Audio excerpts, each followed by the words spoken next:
What's going on, everybody? I hope everyone is having a great day. I have another pickups video for you guys. Found some more cool collectible pieces, some more vintage, and right at the beginning of this video, I'd like to state this month marks 10 years stacking for me. Definitely excited about that. That's a cool little milestone. It hasn't been 10 straight years. There's been years where I've taken off or took breaks when I've had kids or bought rentals and got into real estate, did not have the funds to really be stacking too much. I've been on and off with YouTube, as you guys know, for quite some time. But, I've been watching metals channels and things like that since probably 2012. Really got more into it in 13 and decided to start stacking in 14 when I could afford to. And it's been fun ever since, and stuff like this that you're seeing right here. And this is pickups video number 50 on YouTube. So if you like these types of videos, I do have a playlist. Go check it out. There's all sorts of cool stuff. Lots of built-in premium pieces like this 3rd series Engelhard bar here. Very, very cool. Double X8 stamped. You've seen me show off similar ones like this before. Nice, rare bar. If you watch my channel, you may not think that they're too rare just because I've showed off a few of them. As I've explained before, there was a hoard in my local area that slowly dripped out to coin shops, and I tried to pick up as many as I could because they are nice and collectible and rare.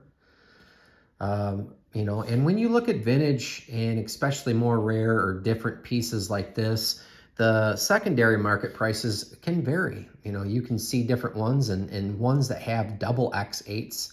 I believe there was one in January on eBay that sold for about $1,000.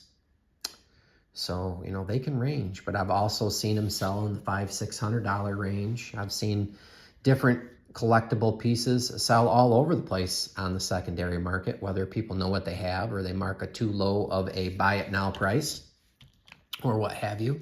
But this also marks, I think, number 50 10-ounce Engelhard bar, not of this variation, but just of Engelhard bars in general. I used to have quite a bit more. Liquidated about 1,500 ounces or so of some vintage a couple years or so back when silver dropped down under 20. I capitalized and averaged over $60 an ounce on all that vintage. So I did very, very well and went back into silver. Picked up a lot in the $18, $19 range, just adding weight to the stack. I was able to find another 1 ounce large E Engelhard bar here in pretty nice shape. Pretty happy with that. And we have some more art bars up here. Here we have a Pioneer Mint. This is their standard commercial 1 ounce type bar. It's one of their more collectible, higher premium ones. I do have a few of these in my stack. I try to pick up stuff like this whenever I can. The back side of this bar may look familiar to you because the Pioneer Mint also made the Bach bars, B-A-C-H-E, pronounced Bach. I've heard a lot of different pronunciations, and I was not sure, but back in the day, when I showed these off a long time ago, there was a gentleman that worked for that company that reached out when YouTube had direct messaging back in the day and said that was pronounced Bach. So that's what I've gone with. That's what I've gone with anyways. So, but Pioneer Mint, very, very cool. And they also make some Jackson Precious Metals 1 ounce art bars as well. I'm going to start doing some videos on my art bars and my rounds because I do have a little nice collection of the 1 ounce joints, and I might actually do those on lives. Just dig out some of my stuff and go through them, talk about the different makers, different mints, different years, different rarities, all the different types of stuff with them. I really do enjoy that. This is the Nationals Refiners Assayers. Definitely not that rare of a bar, but collectible nonetheless. National makes all different types of 1 ounce bars, lots of different holiday type bars. Obviously, this is a standard commercial bar. And here are a couple that are actually still in the original mint seal, and I thought it was cool because they are consecutive serial numbers. That's always cool. Not necessarily a big deal. On rarer stuff, you may get a little bit more premium, sell them as a pair or whatever. You know, it's always kind of cool to have something like that. But, you know, when I have them, I try to keep them together. Stuff like that, but that's pretty cool. And the old mint seals, obviously these used to come in larger sheets and they were popped out. Cool to add some more of those. I know I definitely have quite a few of those. They're definitely not that rare, not too terribly rare. Here is a cool round. Let's go ahead and zoom in on this one a little bit better. This one is a 1 ounce, as you can see, not that old. Has some pretty cool toning, but hard to show that off. But it says globally accepted since the year 2000 BC. Now, if you really zoom in down here, you'll see Y2K Silver Company.com. That's where these came from. Let's zoom back out just a little bit and we'll take a look at the other side of this round. This is from 1999. Official barter unit. Just thought these were cool. There's 5 of them there and I scooped them up. They had them already in these capsules, so I thought that was cool. It says the store of value from millennium to millennium. Just a cool little piece. Had some cool character to it.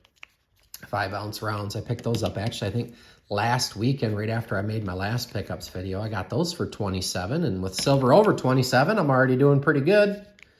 I'm sure these have a little bit of secondary value on eBay, or if I tried to sell them on the secondary market. But let's take a look at this last round. Last but certainly not least, a very collectible round here. 1 ounce Troyes. You can see, very cool looking round.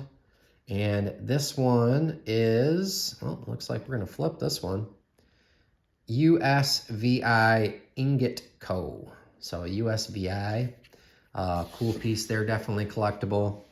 Definitely carries a nice premium on the secondary market. I couldn't remember if I have some of these yet or not, but the last one I saw on eBay sold for 89 something or something like that. But yeah, that's how I kind of stack, guys. If you're into this type of stuff, please check out the playlist. My pickups playlist goes back quite a few years. The years that I was stacking vintage the heaviest, though, I was not on YouTube, was not making videos, but I did share a lot of those on my Instagram account. If you do have Instagram, you can check that out. It's not Silver Supplement, it's Bay City Bullion. But I have a lot of pictures of my pours, but also lots of very, very cool vintage that I picked up over the years. I still do collect it. I still do pick it up when I can find it. It's just not as plentiful, as cheap, or as easy to find these days. Even the 1 ounce Arts bars, when I do find these, they definitely go home with me as long as I don't have to pay up. This one here, I paid $3.10. This one here, I paid $30. These I paid $27.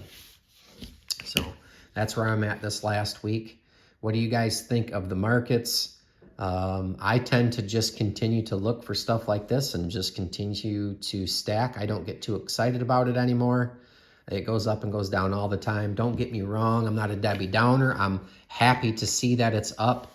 You know, I have 20 some odd years left before I retire, so I'm definitely not looking to make any big moves or dump any of my metals. I'm going to be in accumulation mode like this for, you know, at least a couple more decades probably. So, you know, as long as I can keep finding it and having fun doing it, I'm going to keep doing that.